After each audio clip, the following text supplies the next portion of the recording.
insurance company and give you a little background about the company. They've been in business for over 50 years. Started out as just a regular insurance agency and didn't take them long to realize that for what they were doing, becoming an insurance company would fit their market better. So their motto has been, since they became the insurance company, focused on what matters most. And they take that a couple of different directions, both about the agent and the policyholder. They do operate in about 43 different states and several Pacific Island nations. They maintain a B+ rating with AM Best, so that means they have a stable outlook going forward. The home office is out of Edmonton, Oklahoma, so it's a very local Midwestern company. So what we want to talk about here this afternoon is the IAC Medicare Supplement, where it's available, kind of show you their rates versus the competition, explain their household discount and how that works. A couple of different ways that you can onboard business. As you well know, AEP is right around the corner, so how you admin business and get it in and out the door is always important to folks that are out there selling it, such as yourself and myself. We do have some extended hours for our AEP. I think you'll like what you're going to see there. And then we have at the end of the webinar an IAC contact information sheet. What we want to do, guys and gals, is try to have you in and out of here in about 30 to 35 minutes. So I'll probably buzz through some of this stuff fairly quick. If you have questions going through here, click on your little orange icon up in the upper right-hand corner of your screen. I've got another licensed agent here with me. He's in another office. He actually will answer all your questions as we move through there. And I think I've seen on my contact list another good friend of mine, longtime friend of mine, a guy by the name of Kevin Williams, I think, is listening in. So learned a lot from Kevin through the years. Some of the stuff I learned I can't say on this webinar, though. So anyway, if you have questions, get them in. Todd will try to get those answered. Here you can see the states that are available in green have been approved. Finally, Virginia turned to the green. It had been not trying to get something approved in Virginia is like trying to get an act of Congress. It takes a while. But it is green, and we've got some very, very good rates in Virginia, so I think you'll like that when you take a look at those if you are calling or marketing in the state of Virginia. This map shows you a couple of different things. The states with a red dot in them offer a household discount of 7%, and only one person need apply. You'll see a couple of states, Ohio and New Jersey, that have a blue dot in them, and 2 people have to apply there. You don't see any dot in the state of Idaho because Idaho was going down the same path as Ohio and New Jersey. So what we had the actuarial department do is just shave the rates a little bit more. Everybody gets a little bit of a reduced rate. Be real honest with you, I do not like a 2 people must apply approach. It can be detrimental if you get one person applied and the other person gets declined, then the other person's mad at you. So I'm not a fan of that, but that's what Ohio and New Jersey made us do, so we have to follow their rules.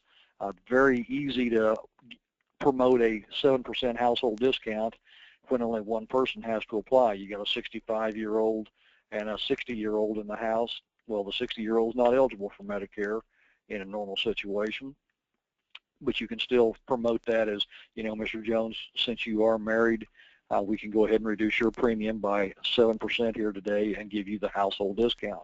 Now, keep in mind, I used a married example in that.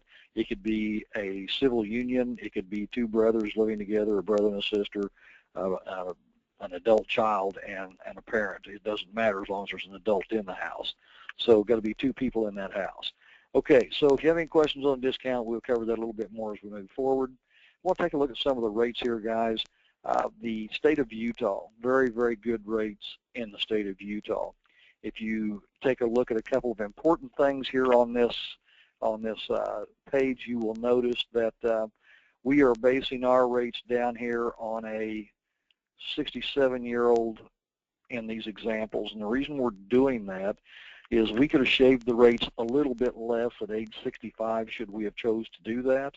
However, if you've been in this business for any length of time, I've been selling Med Supp since 1984, so I can't tell you how many times that I have run into a situation to where talking to somebody who's going to be 65 in a couple of months and they're wanting to go on Medicare and get them a supplement. And the situation kind of goes like this. Well, you know, I've been having this hip been bothering me for about 5 years, and it's getting really bad, and the doctor told me I need to have a hip replacement, but I've got a $5,000 deductible on my major medical. I've lived with it for 5 years. I can go another month or two till I turn 65 and get my supplement, and then I won't have to pay anything out of my pocket. If you've been in this business any length of time, I know you've run into certain scenarios like that. So that's why we made the rates the same at 65 as they are at 66 and 67. We kind of wanted to take that bullseye off our back of the T65. Not that our rates aren't good at turning 65, they are, but we didn't want to be the absolute lowest at that age, and that's the reason. Okay, so all these examples, when you look at Manhattan, Oxford, IAC, anything on the page, are all based on Plan F, female, age 67, non-smoker in the lowest area factor. What I'm going to do here today is I'm going to show you Plan F rates and some Plan G rates also. IAC's got some very good Plan G rates also. So in Utah, with the discount, IAC goes from $121.19 down to $112.71. And as you see, if they get the discount, that's going to make it a very, very competitive price. In Kansas, same thing. IAC's usually in the #1 slot, not always, but if you take a look at their rate at $126.76, you'll see that 7% discount on that throws it down to $117.89. Very, very competitive. Kansas is getting a lot of business out of the state of Kansas. In Missouri, and now here's what I want you to remember. Plan F, $145.56, and I want you to take a look at the Plan G rate in Missouri also. So we started out at $145.56, and we introduced that rate in January of this year. 7% household discount on a Plan F throws us down in the $135.37 range. But so remember that $145.56. South Dakota, $117.30, not a very big state, but we're getting a pretty good chunk of business out of South Dakota. We're taking that 7% household discount in there, and that throws us into about the $110.12 range. So very, very competitive there. If you look at Oxford up there in the #1 spot, they've been living with that rate coming up on 2 years. We all know that's going to go up here shortly. Okay, now, Texas. For a long time, it took Texas a long time to get on board, but they finally approved the rates, and boy, are we getting a whirlwind of business out of the state of Texas. We're at $119.80, Heartland National's at $119.24. They both offer a 7% household discount, and you throw that in there, and that throws us down to $111.41, and Texas is probably one of our leading production states, but as with any carrier, when they introduce a rate in Texas, they seem to get a lot of business out of Texas because of such a large state. Then you start to look at the fact too, guys, that 10,000 people a day turn 65 in this country every day, and that continues for another 15 to 18 years. That is a lot of business. Great time to be in our business. Okay, now remember $145.56 in Missouri. Take a look at the Plan G offering. Before the discount, we're at $120.09. Well, that's $25 a month less than our Plan F. So if you're sitting there talking to somebody and they're open to the idea of a small deductible, that $147 costs them about $12.25 a month. You're saving them $20 and something, or about $25 a month, so that's still a good benefit for them to consider a Plan G. Throw the discount in, you're at $111.68 in the state of Missouri, where it's a guarantee issue state. It's my domicile state. That is a very, very competitive rate in the state of Missouri, $111.68. It amazes me how much business we are taking out of the state of Missouri, but it has been a very, very good state for us. Pennsylvania, another state that we just got through doing a couple of webinars. I think Kevin Williams was out there also. It was for Ritter Marketing, and I know Ted Gray-Moot and Todd Hill were out there, and they had a very, very good welcoming for the IAC product. And you look at Sentinel Security at $106.13, IAC at $108.11. So they both introduced their product about the same time. Sentinel does not have a discount. We have a 7% discount. That throws us down to $100.54. So very, very good offering in the state of Pennsylvania. South Carolina, Plan G, $90.93 for standard life with a 5% discount. IAC's at $95.59 with a 7% discount. You do the math, I think they're still about $1 a month cheaper than we are. However, that's, you know, when you figure in the opportunities we do as far as onboarding business, you're actually doing yourself and your policyholder a favor, I think, by placing that business with IAC. Texas, Plan G, standard again, is at $96.94. IAC's at $97.87. The difference in the two discounts is 5% and 7%. Now we're about $1.50 a month cheaper than they are if you take those numbers accordingly. So either way, very competitive. And the good thing about Texas, it's big enough. All those companies on that list are going to get a lot of business. Big state, big Medicare supplement state. New Jersey, Plan G, $132.47. We are getting a lot of chatter out there with this Plan G. 7% discount drops that down to $123.20. And in the state of New Jersey, that's a very, very competitive rate. If you look at Aetna on their Plan G, they introduced it in February of this year, and it's at $140.28. So it's very well priced in the state of New Jersey. Utah, we also have a Plan G in Utah. You're looking at that $99.01 in the number one spot up there, and reduce that with 7% discount, and you're almost in the 80s. You're at $92.08. That's a pretty good buy for a Plan G when the only difference in a G and an F is the Part B deductible. Now, you guys all have heard that maybe they're thinking about raising the Part B deductible up into the $220 range. So maybe you hear feedback, well, boy, I don't want to sell Plan G if I'm going to have that big of a deductible. Guys, stop and think about that. If they raise the deductible that where the insurance company has to pay the first $223, what do you think that will do to a Plan F premium? That's going to raise a Plan F premium. It's got to. There's no way it cannot. So then there's legislation out there by 2020. There won't be a Plan F. So you really need to start getting on board with some of these Plan Gs out there. I think you're going to find that it's going to be the guys that are considering that right now are going to be the guys that do the best with it. My mother has had a Plan G now for about 5-6 years, and looks like she's going to be needing it. I just got a call from my brother, and they're bringing her to the emergency room in Liberty this afternoon. So she's having some difficulty. So as soon as this webinar is over, that's where I'm headed. Anyway, Plan G is a very, very good product. Policyholder cannot get hurt with it. I don't care if the deductible goes to a $250. If that Plan F has to pay it and a Plan G doesn't, Plan F premiums are going to go up. Plan Gs are not going to go up as bad, and you can make an argument both ways. But it looks like the government's going to tell us we can't sell a Plan F in the very near future. So let's take a look at the application real quick. I'm going to buzz through this real quick because I want to get to the electronic portion of the application. Very simple application, not a lot of little small boxes you got to fill out and everything. Part 1 is all your personal information. Part 2 is your plan selection. Generally speaking, you'll always see the plan applied for. In all the core states, A, F, G, and N are available. There's a couple of states that make us offer a couple of different plans. So we have a couple of states that have 4 or 5 different plans. The tobacco use question, 9 times out of 10, will be right here in your plan selection. However, if you don't see the tobacco question with the Part 2 right here, it'll be in with the health questions. There's a few states out there that make it a health question instead of a plan selection. Part 3 is your eligibility. Are you covered under Medicare Part A? Yes. If yes, when was the effective date? If they're turning 65 and they won't be 65 till October, you would check no there and fill in 10-1-15. So you guys are all familiar with this, and we'll move right along.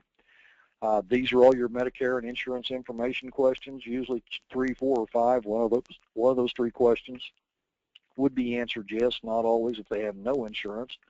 But if they have a Medicare Advantage, coming off Medicare Advantage and going on to a Medicare supplement, Number 3 would be checked yes, 4 and 5 would be no. You guys are familiar with this. Every company has the same thing on their app.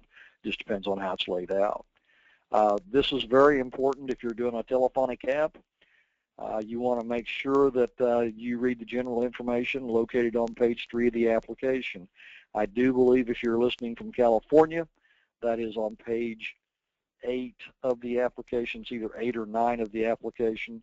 So basically what this is on the general information is where the policyholder doesn't need more than one Medicare supplement policy. And the way I handle this with my policyholders when they're applying for coverage is I'll say, now, Mr. Jones, first off, I want you to kind of follow me along with this, and I'll turn around and I'll read it upside down. I said, you do not need more than one Medicare supplement policy or certificate. I said, if you buy our policy or anybody's policy, you may want to evaluate your existing coverage and just make sure you don't have multiple coverages.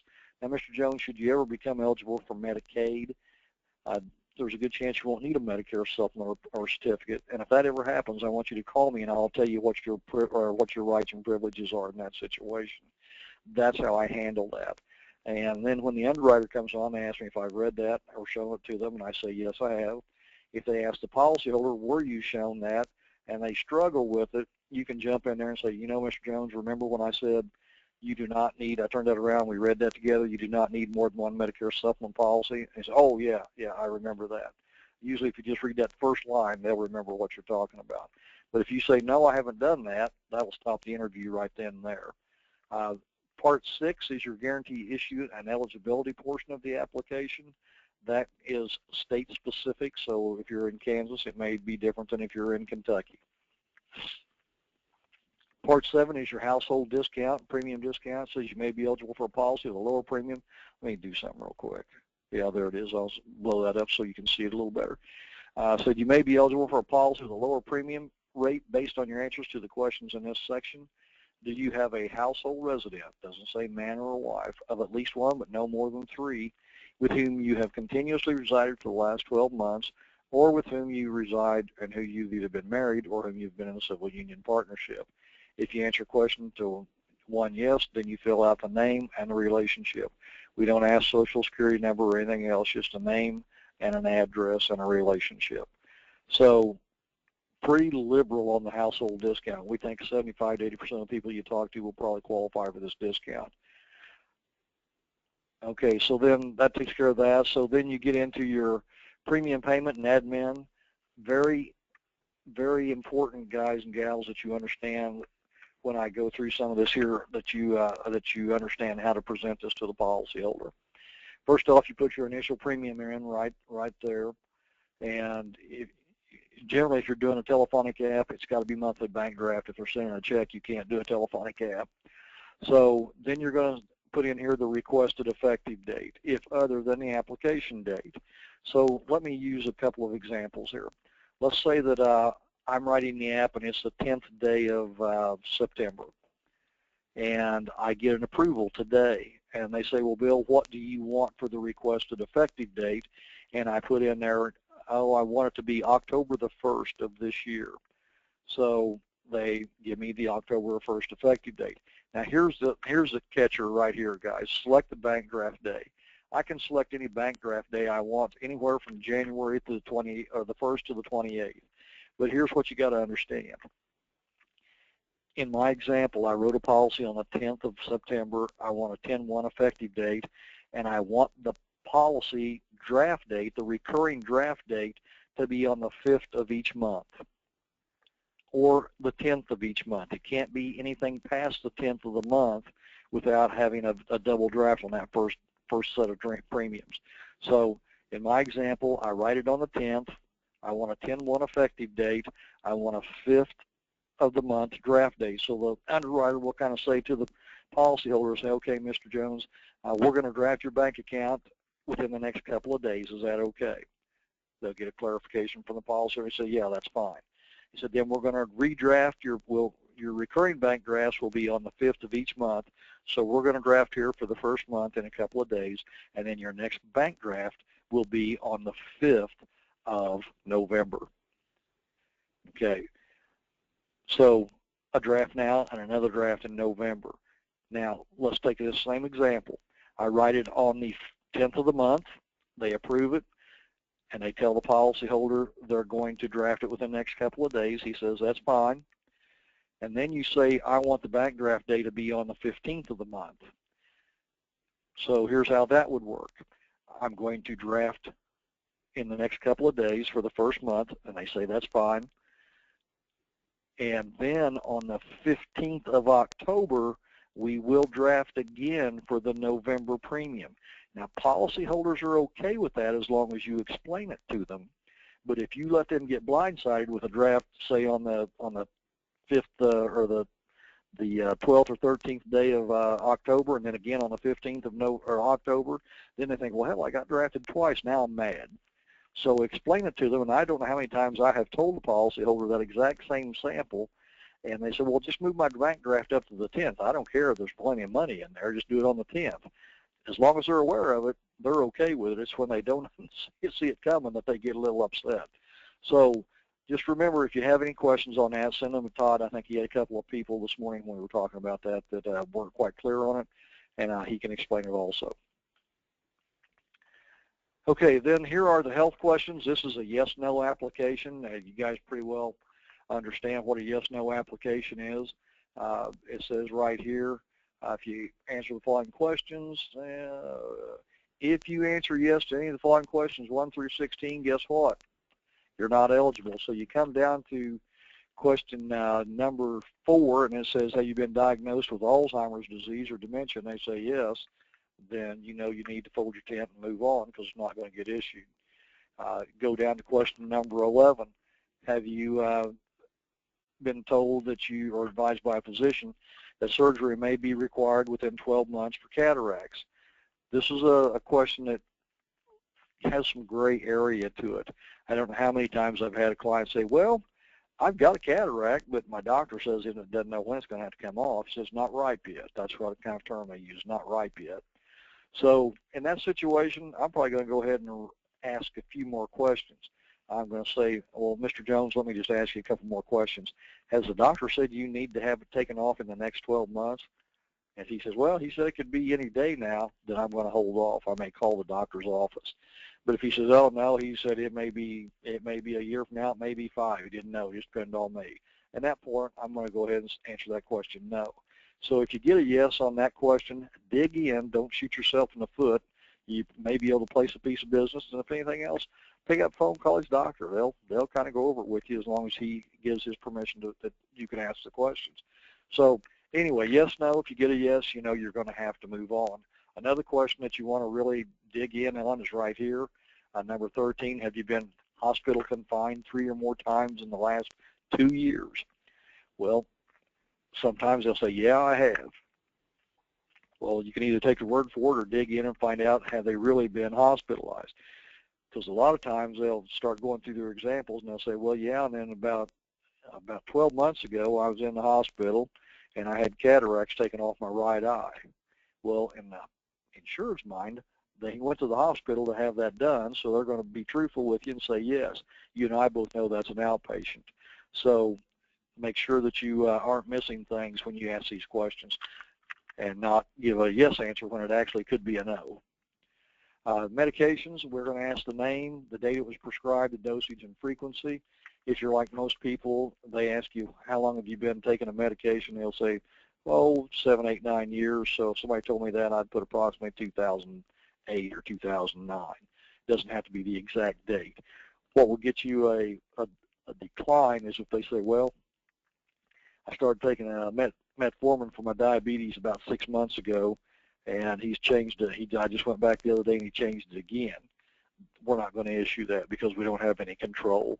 Make sure that you're looking at least 2 years of medicine to where it's not been up and down. Make sure that they know what the medicine's for because we are going to ask and they need to know those things. Okay, this is just your signature and signing pages. Going to move right through that. A replacement form, you guys know all about that. Here's our new business hours and AEP. We are going to extend our business hours to 6 days a week, Monday through Friday, 6 a.m. to 9 p.m. Central Standard Time. So you guys, I got it all spelled out a little better than this slide right here at the end of the webinar, so we'll move on. But we're also going to be open Saturdays 8 a.m. to 5 p.m. Central Standard Time. So that's the underwriting department, the telephonic underwriting, not the agency services and things like that. You can't call and check on your commissions on Saturday, but if you're out there writing business, we want to make sure we accommodate those guys that are, because this is a very, very busy time for everybody. Okay, so 2 ways to submit new business: face-to-face, telephonic or paper accepted, or call center setting, and you can do a telephonic or an e-app. You can actually do the e-app and a face-to-face also. The benefits of the telephonic application, if you guys have ever listened to any of these webinars I've done before, I kind of give you a couple of my favorites. Immediate results of a sale, time saver for you and your client. What I mean by immediate results of the sale, guys, is at the end of a short phone conversation, not only do you know whether they are approved or declined, you have a policy number. And if handled correctly, you can virtually eliminate buyer's remorse. So let me give you a couple of examples on what I mean by an immediate result of a sale. Let's say that you pick up the phone and you do your, give the underwriting department your identification number, your writing number, and they see that all your contracts and everything, all your appointments are in order. And they start asking you the client's name. They do everything they need to do with you, and then they say, put the client on the phone. And then they start going through the complete application with the policyholder. You'll hear them when they get to the health questions. You'll hear them when they start asking medications, because they'll start reading their medications. Yeah, I'm taking metformin. It's 1,000 milligrams a day. I take it 2 times a day. So you'll know right where they're at just by listening to the conversation. And then if that phone comes back to you after the medications and you do not hear them give any information on banking, on their checking information, like the routing number, their account number, name of their bank, then you know you better look in your kit and start finding your next product you want to present to them, because you just got to decline. But if you hear them talk about banking information, you know it's approved.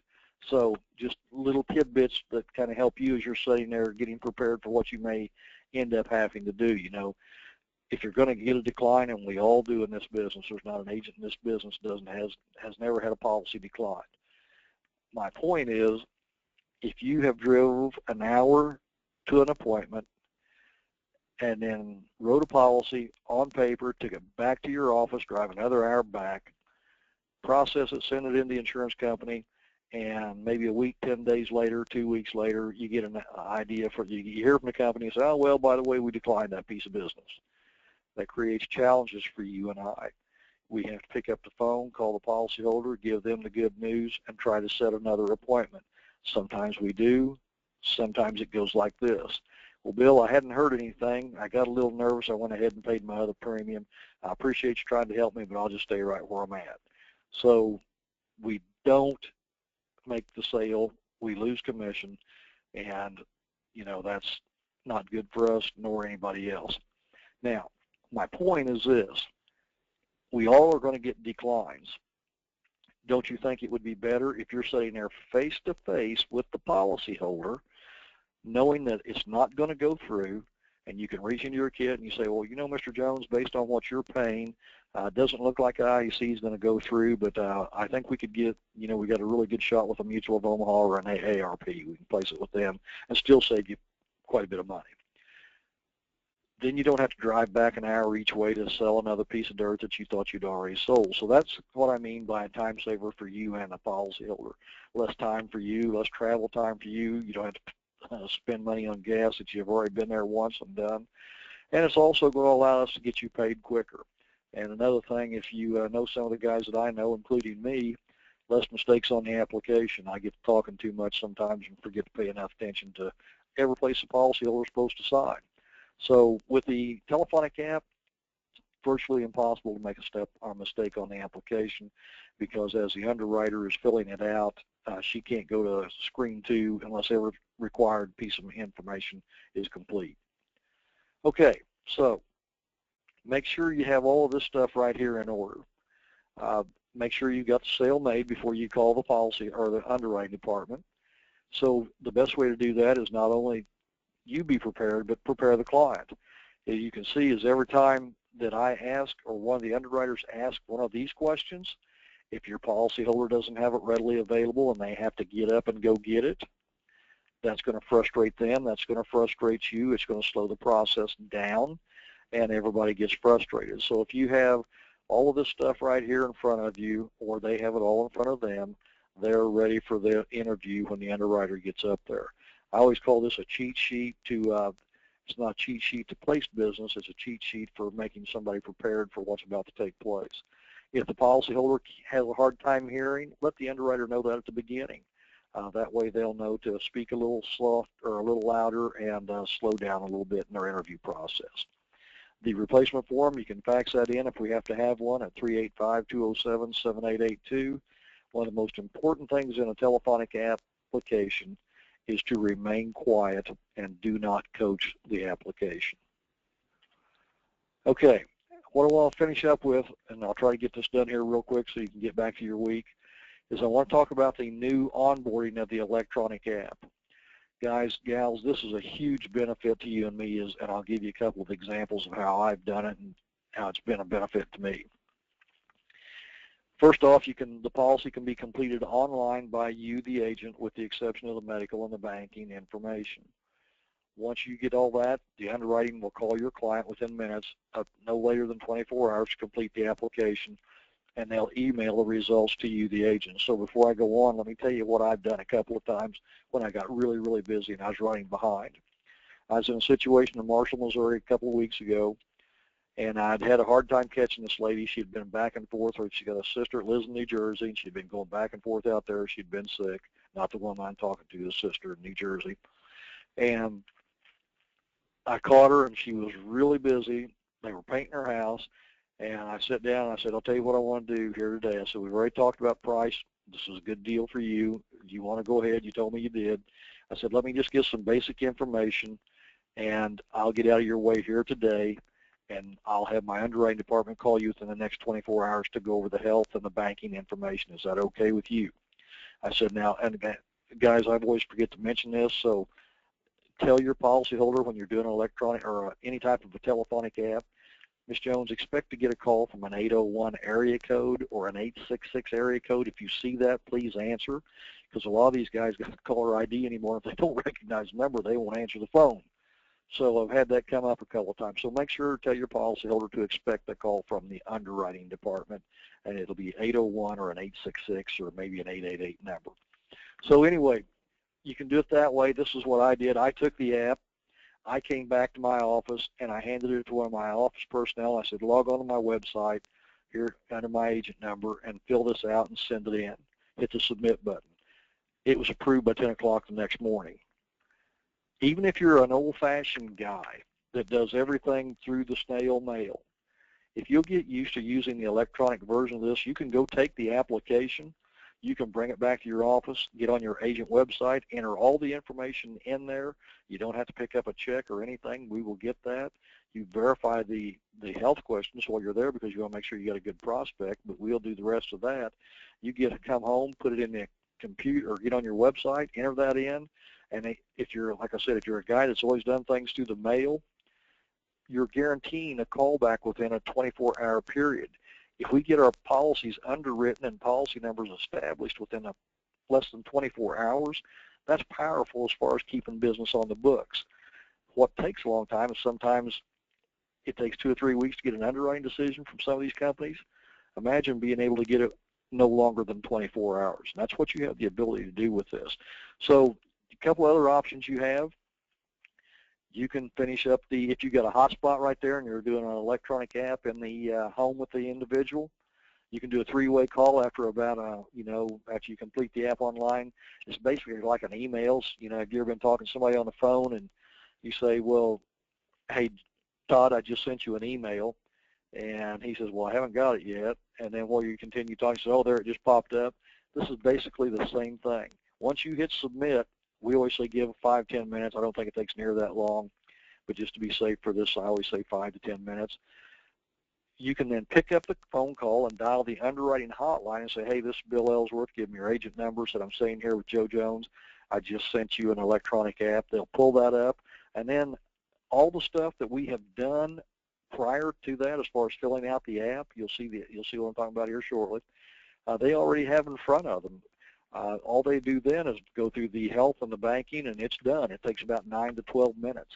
So you went from something that was taking 20 to 25 minutes, depending on the the complexity of the health and medical portion of the app, down to 9 to 12 minutes. You get the policy number issued immediately on approval. The application that you filled out electronically is in the back of the policy, and that again allows us to pay you quickly. So here's what you're going to do. You're going to log on to your IAC agent portal, go to the support key, drop down to the bottom to where it says Online Express app right here.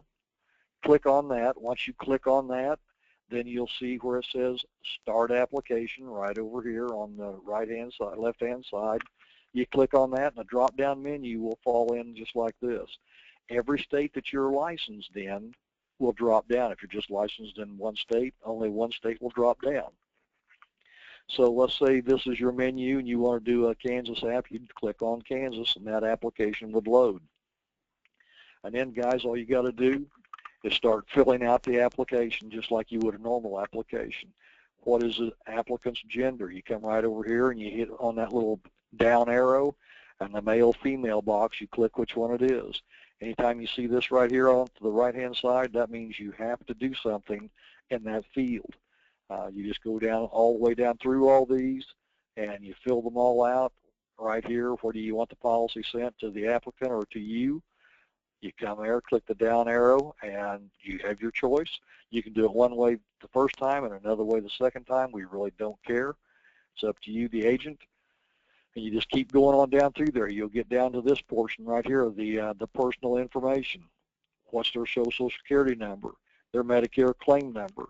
Now you're going to see this looks a little different because we've got a prefix here and one on the end, one at the front of the social and one at the end. If it's a railroad Medicare, you would always come over here to the left-hand side because the numbers are always in front of the Medicare number. But generally, you're going to be right over here on this side, and it'll be the letter A most of the time. Every now and then, you'll hit a D for a deceased spouse or a T for a temporary card for somebody T65. Fill out all this, keep right on proceeding through the application, and you'll come to all your different screens. Once you get to the bottom of the application, once you filled out everything, are their Medicare effective dates. When you get to this, you click your down arrow, and it'll say, are you covered under Part A? If they are, you put their Medicare date that they turn 60, their Part A effective date. If they aren't 65 yet and going to be next month, you'd put down 10/1/15. Pretty simple stuff. I know if Kevin Williams is still listening, he'll tell you if I can do it, anybody can do it. Anyway, electronic app, you just keep right on going down through all your fields. A lot of the stuff will auto-fill for you. You'll come down here, you'll type your signature in right here. Your phone number goes right there, your email address right there. And if you have any additional comments that you want us to be aware of, put them right there in that little field.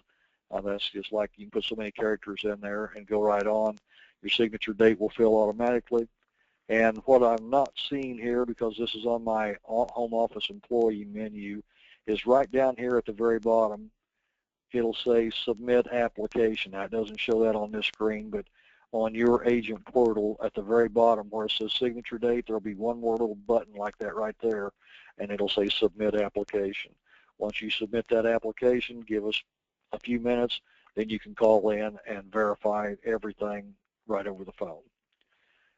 Okay, here are our extended hours for AEP, Monday through Friday, 5 a.m. Pacific time to 8 p.m. So we are opening up, we were 12 hours, now they're about 13, 14 hours are going to be open. So they're really going over and above the call of duty to help us get this business onboarded. So take advantage of this. Make sure that if you want to write business, we're there to help you. This goes from October the 15th through the December the 7th with these hours, and we do want to try and help you onboard as much business as possible. One of the worst things in the world is when you can't get through and it takes a month to get a piece of business issued. We're going to go above and beyond to make sure that doesn't happen with IAC. You've got a great office in Salt Lake City to make sure that does not happen. Okay, again, there is the maps that the states we're approved in. One thing that I will tell you guys is to make sure you're appointed in any state that you're going to try to sell during this AEP.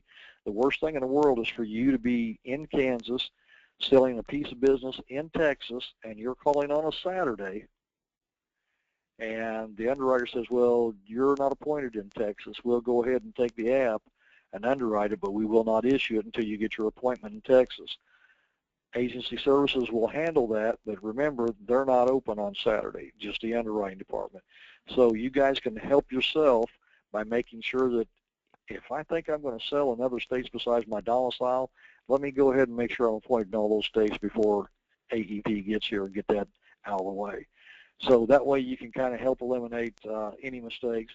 And with the electronic app, you can speed things up. And in our business, the quicker we can get business out to our policyholders, the less problem we'll have with buyer's remorse. Okay, contact information right there. We can email all that out to you. And we do have a bonus program with IAC. I have seen bonuses for one agent in 1 month over $3,500. We paid a higher bonus on underwritten business versus guarantee issue business. And we have a program for brokers and a program for licensed only agents. So I won't go into the details, but if you want to call if you're an LOA, in other words, you work for an agency, they pay your commissions, they maybe provide you with leads, things like that. You need to call your office and say, well, what's this bonus program with IAC, because everybody's involved. And for the brokers, we pay that directly to them. And guys, we are paying out thousands of dollars every month on these bonuses. So, and that's going to run till the end of the year. It's been going on all year. So if you're just now getting started with us, get a hold of us, get a hold of your marketer, and ask about the bonus program. It can actually put a lot of money in your pocket for the holiday season. Again, my name is Bill Ellsworth. You can get a hold of me at bill.e@e-hfg. The guy that's answering all your questions as we go through here is a guy by the name of Todd Weiss. He's our regional sales director. You can get a hold of him at tweiss@e-hfg.com. And with that said, Todd, how are we doing as far as questions? I'll let you jump in here. We're good, Bill. I think I've answered all of them. Good deal. Folks, I'm going to let you get back to it. I've talked a little longer than I wanted to, but like I said, a lot of material. And if you need us during AEP, by all means, go ahead and get a hold of us. We want to try and work with you and help you as much as we possibly can. So with that said, I want to jump off here. You guys have a great day. Have a great, prosperous AEP, and we will talk with you in the near future. See you. Bye.